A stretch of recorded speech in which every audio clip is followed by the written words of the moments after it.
नमो शाक्य मुनि बुधाय।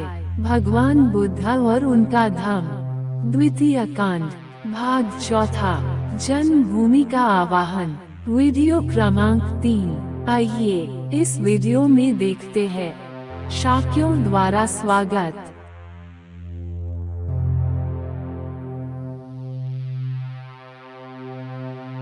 जब तथागत अपने शाक्य जनपद में पधारे तो उन्होंने देखा कि उनके जनपदवासी दो भागों में विभक्त हैं।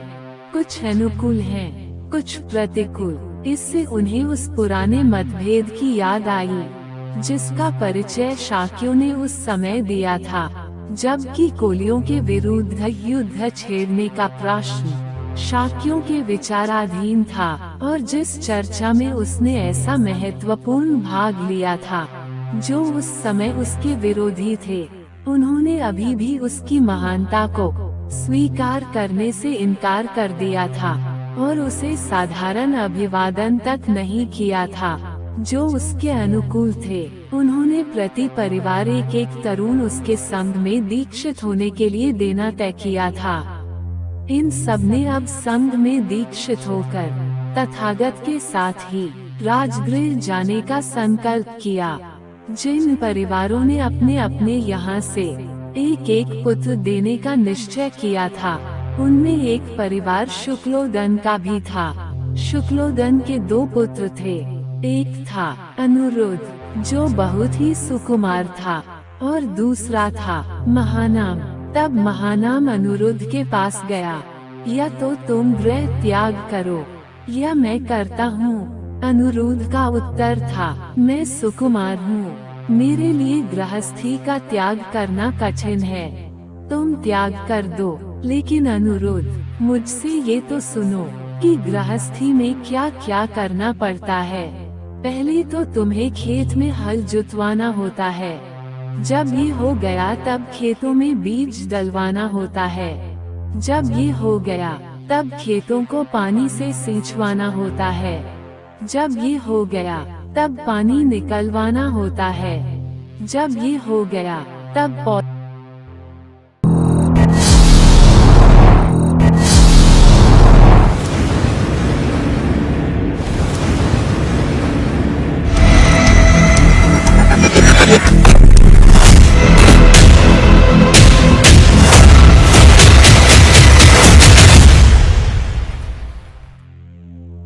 की निराई करानी होती है।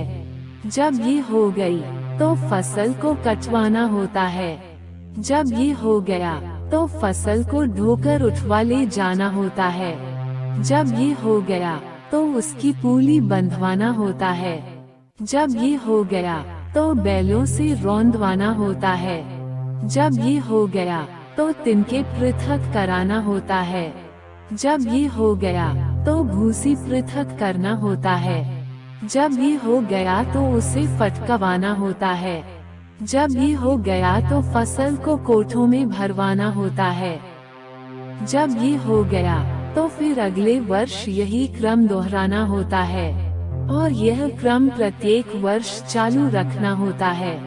कामों का तो कोई अंत ही नहीं, आदमी के कामों की समाप्ति तो कभी होती ही नहीं। ओह, हमारे काम कब खत्म होंगे, ओह हमारे काम कब समाप्त होंगे। इन पांचों इंद्रियों और उनके भोगों के रहते हुए हम कब आराम से रह सकेंगे। हाँ प्रिय अनुरुद्ध, कामों का तो कोई अंत नहीं, आदमी के कर्मों की समाप्ति तो कभी होती नहीं। अनुरुद्ध बोला, तो गृहस्थी को तुम ही संभालो, मैं ही घर से बेघर होता हूँ। तब अनुरुद्ध शाक्य अपनी माँ के पास गया। माँ, मैं गृह त्याग कर प्रव्रजित होना चाहता हूँ, मुझे अनुमति दे दो। शाक्य के ऐसा कहने पर उसकी माँ बोली, अनुरुद्ध, तुम दोनों मेरे प्रिय पुत्र हो, तुम दोनों में से मैं किसी में कोई दोष नहीं देखती। मैं जानती हूँ कि मृत्यु आएगी तो मुझे तुमसे जुदा कर देगी, किंतु मैं जीते जी प्रव्रजित होने की अनुमति कैसे दे सकती हूँ। दूसरी बार फिर अनुरुद्ध ने अपनी प्रार्थना दोहराई। दूसरी बार भी उसे वही उत्तर मिला। तीसरी बार फिर अनिरुद्ध ने अपनी माँ से प्रार्थना की। उस समय शाक्य जनपद पर भद्दिया शाक्य राज्य करता था। वह अनिरुद्ध शाक्य का मित्र था। अनिरुद्ध की माँ ने सोचा कि भद्दिया शाक्य कभी अपने राज्य को छोड़कर नहीं जा सकता, इसलिए बोली, अनिरुद्ध, यदि शाक्य राजा भद्दिया राज्य का त्याग करे तो तू भी उसके साथ प्रव्रजित हो सकता है। तब अनिरुद्ध भद्दिया के पास पहुंचा और उससे कहा, मित्र, मेरी प्रव्रज्या में तुम बाधक हो रही हो। मित्र, यदि मैं बाधक हूँ तो वह बाधा दूर हो। मैं तुम्हारे साथ हूँ। प्रसन्नता पूर्वक संसार त्याग कर दो। प्रिय मित्र, हम दोनों इकट्ठे संसार त्याग करें। भद्दिया बोला, मित्र, मैं करूँगा। मैं संसार त्याग करने में असमर्थ हूँ, और जो कुछ तुम मुझे करने के लिए कहो मैं करूँगा। तुम अकेले ही प्रव्रजित हो जाओ। मित्र, माँ ने मुझे कहा है कि यदि तुम प्रव्रजित होते हो तो मैं भी हो सकता हूँ, और तुमने अभी अभी कहा है, यदि मैं बाधक हूँ तो वह बाधा दूर हो। मैं तुम्हारे साथ हूँ। प्रसन्नता पूर्वक संसार त्याग कर दो। इसलिए मित्र, आओ हम दोनों इकट्ठे संसार त्याग करें। तब शाक्य राजा भद्दिया अनिरुद्ध से बोला, मित्र, 7 वर्ष तक प्रतीक्षा करो। 7 वर्ष की समाप्ति कर हम इकट्ठे प्रव्रजित होंगे। मित्र, 7 वर्ष का समय बहुत होता है। मैं 7 वर्ष प्रतीक्षा नहीं कर सकता। भद्दिया ने 6 वर्ष, 5 वर्ष और इस प्रकार घटाते घटाते 1 वर्ष प्रतीक्षा करने की बात कही। फिर 11 महीने इस महीने, और इस प्रकार घटा घटाते 15 दिन प्रतीक्षा करने की बात कही। अनिरुद्ध का एक ही उत्तर था, इतना समय बहुत होता है।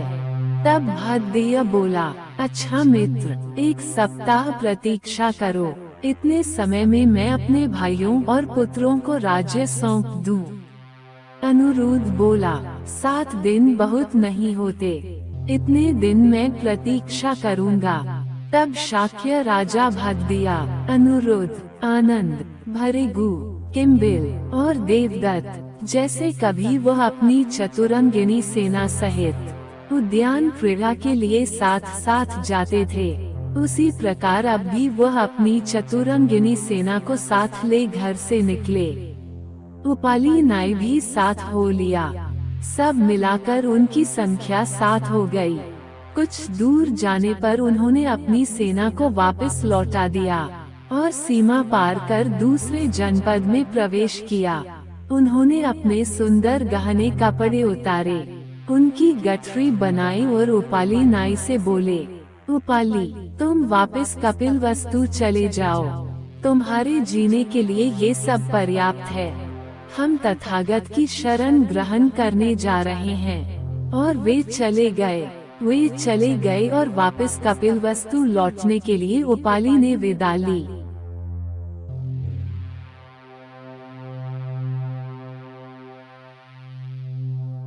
अगले वीडियो में देखेंगे सिद्धार्थ को गृहस्थ बनाने का अंतिम प्रयास।